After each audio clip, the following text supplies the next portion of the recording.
Salut tout le monde. Bon alors dans cette vidéo, je vais me projeter sur le match retour qu'on attend tous mardi soir à Anfield. J'ai tellement hâte, on a tous hâte, de toute façon on attend tous ce match. J'ai tellement hâte que j'aimerais pouvoir claquer des doigts et me retrouver tout de suite à Anfield. Mais en parlant d'Anfield, rien à foutre de l'ambiance de leur stade, de tout ce que vous nous racontez là, de tout ce que j'entends là sur Anfield. Rien à foutre, j'ai entièrement confiance en nos supporters. Ils vont largement faire le taf comme ils ont l'habitude de le faire. Et un but d'avance, rien à foutre non plus. Un but d'avance, c'est rien du tout. C'est walou, on a déjà vu pire et il y a aucun problème de ce côté-là. Et Alisson, le problème, monsieur problème, le facteur X de leur équipe. Je ne peux pas croire une seule seconde qu'ils nous ressortent le même match au match retour qu'au match aller. C'est impossible, il ne peut pas faire ça. Donc, partant de là, ce qu'il ne faut pas oublier aussi de dire, c'est que leur défense, c'était une leçon, c'était du très très haut niveau. Leur défense était du très très haut niveau. Alors ok, ils ont mis le bus. Franchement, surprenant pour la soi-disant meilleure équipe d'Europe. Hein. Mais force est de constater que ça a fonctionné. Ça a fonctionné. Donc qu'est-ce que tu veux dire? Leur défense, de toute façon, même si t'es pas d'accord avec moi, c'était du très très haut niveau, parce que je te le dis tout de suite, nous, notre défense, on est loin d'être à leur niveau défensivement. Tu peux pas dire le contraire. Nous, dès qu'il y a un ballon dans notre surface, j'ai l'impression qu'il y a but. Donc voilà. Maintenant, Elliott,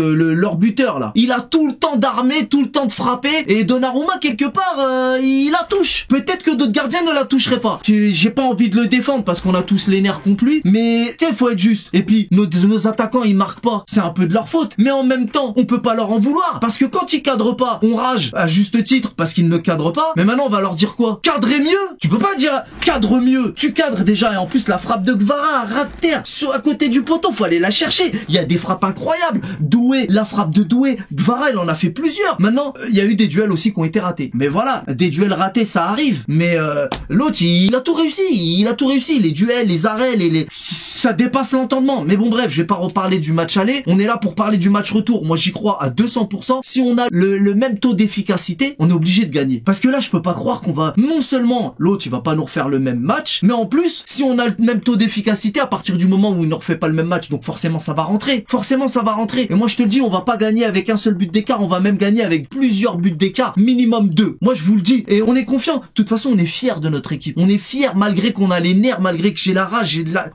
surtout de l'incompréhension. De l'incompréhension, mais en vérité, on est fiers de notre équipe. Tout le monde a vu le niveau des Parisiens. Tout le monde le sait. Et surtout eux, parce qu'au match aller, ils étaient pas confiants, mais j'imagine même pas dans quel état d'esprit ils sont au match retour. Anfield ou pas Anfield? Vos histoires de Anfield, ça commence à bien faire aussi. Alors, énorme respect pour leur histoire et tout ce que tu veux, mais j'en ai rien à foutre. J'en ai rien à foutre. Ils savent maintenant comment nous, on joue au foot. Donc, on a confiance. Notre équipe a largement le niveau, et notre équipe ne peut pas perdre ce match. On ne peut pas perdre ce match. C'est pas possible. Je peux pas croire qu'on se qualifie pas. J'ai toujours dit que la Ligue des Champions, il y avait le mot champion, et qu'il y avait plein d'éliminés, puisqu'il y a qu'un seul vainqueur par définition, et que si on sortait avec les honneurs, eh ben il y avait pas de honte à avoir. Mais rouler sur l'adversaire, envoyer autant de frappes, avoir autant d'actions, avoir une domination aussi importante, et ne pas être qualifié, c'est tellement injuste que c'est pas possible. Ça ne va pas se passer comme ça au match retour. Je te le dis, on va gagner avec plusieurs buts d'avance. Rappelez-vous de ce que je vous ai dit. Mais tu sais, quand je te dis que j'en ai marre du foot, tu vois, tu sais, c'est là qu'il y a de l'incompréhension. Quand je te parle d'incompréhension, moi je suis premier degré quand je te dis que j'en ai marre du foot. Faut se mettre à notre place. C'est un truc de fou. Alors, attention, j'y crois pour le match retour. Mais juste, t'as vu, j'ai besoin de vider ma rage, je t'explique. Tu sais déjà, de toute façon. La remontada, c'était de la magouille avec l'arbitre, là. De toute façon, maintenant, c'est avéré. Même, il a été sanctionné. Bref, dinguerie. Mais ça passe. Il y a eu quoi après? Contre Manchester, on a joué contre l'équipe B. Ok, ils ont pas été très bons parce qu'ils ont pas marqué.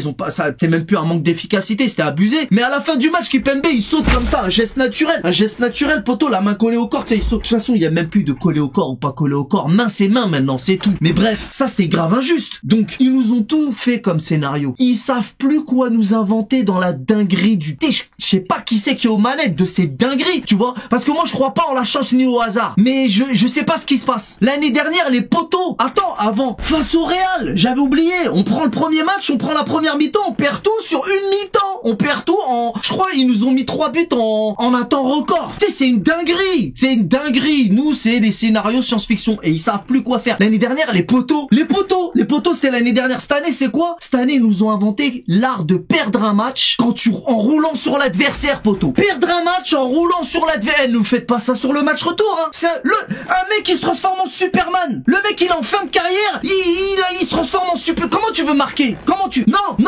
vas-y, ça me fait péter les plombs. Bref, moi j'y crois, je pète les plombs. Là, il y en a, ils se disent, ah ouais, t'y crois vachement, t'es en train de péter les plombs. Mais ouais, parce que là, peut-être, c'est quoi? C'est une soucoupe volante qui va atterrir au milieu du stade. Qu'est-ce qu'ils vont nous inventer? Ils nous inventent des trucs, Boto. Impossible, tu les prévois. Impossible. C'est impossible d'imaginer à quelle sauce on va pas se faire manger parce que c'est nous qu'on les mange. Et celle-là, c'était... j'ai mal à la tête, c'est nappe. C'est pour ça que j'en ai marre du foot. Mais on va gagner. Pour mieux se faire. T'as vu? Le chemin, il est encore long, hein. Mais on va gagner. Mais par contre, qu'est-ce qui va se passer après? Ah ouais, parce que là, on est qu'au 8e, ma gueule. Le chemin, il est encore long. T'inquiète pas, le scénario, il est pas terminé. Peut-être qu'il y a d'autres dingueries qui nous attendent pour la suite. Et c'est ça qui me rend ouf. C'est pour ça que j'en ai marre du foot. On va voir comment ça va se passer. Mais franchement, c'est pas de tout repos. Surtout chez nous. Mais maintenant, les autres qui se foutent de notre gueule, quand vous perdez, vous savez pourquoi vous perdez, vous. Mais nous, tous les ans, c'est de l'injustice. Il y a des fois, on n'était pas bon aussi. Faut le reconnaître. Il y a des fois, on n'était pas bon aussi. Mais les scénarios science-fiction, tu peux pas dire le contraire, c'est la vérité. L'année dernière, les poteaux, c'est pas un ou deux poteaux, c'était que... On nous appelait le poteau Saint-Germain. Poteau, tu te rappelles ou pas? Donc voilà, moi j'ai pas oublié. Bref, cette année on y croit, mais c'est cette part de mystère et de dinguerie à laquelle on est habitué. Bah moi ça m'inquiète tout simplement parce que là on va passer, mais qu'est-ce qui va se passer après? Ça on le verra. On verra. Mais en tout cas on va passer. J'y crois. Rendez-vous mardi pour l'exploit. Mais en vérité, l'exploit, ça n'en sera plus un. Vous allez nous enlever ça parce qu'après vous allez tous dire oui, mais en fait c'était pas le vrai Liverpool. Ça ne sera plus un exploit, mais c'est pas grave. On vous fera des autres exploits par la suite, je l'espère. Mais ne dites pas que ça va être plus simple derrière, parce que Liverpool, soi-disant la plus grande équipe d'Europe, qui ne le sera plus quand le Paris Saint-Germain leur aura roulé dessus. Tout d'un coup, ça va devenir une petite équipe. Mais soi-disant que derrière, ça doit être plus simple. Donc c'est un petit peu tôt pour se projeter. Mais chez nous, rien n'est jamais simple. Et c'est ça qui me fout la rage. De toute façon, ce sport, c'est un sport de malade. Et ça me rend malade. Donc même après, il y a pas de simple. Il y a rien de simple dans cette compétition. C'est peut-être cette compétition finalement qui me rend malade. La ligue des problèmes. La ligue des... Bref, rendez-vous mardi. On fout ça.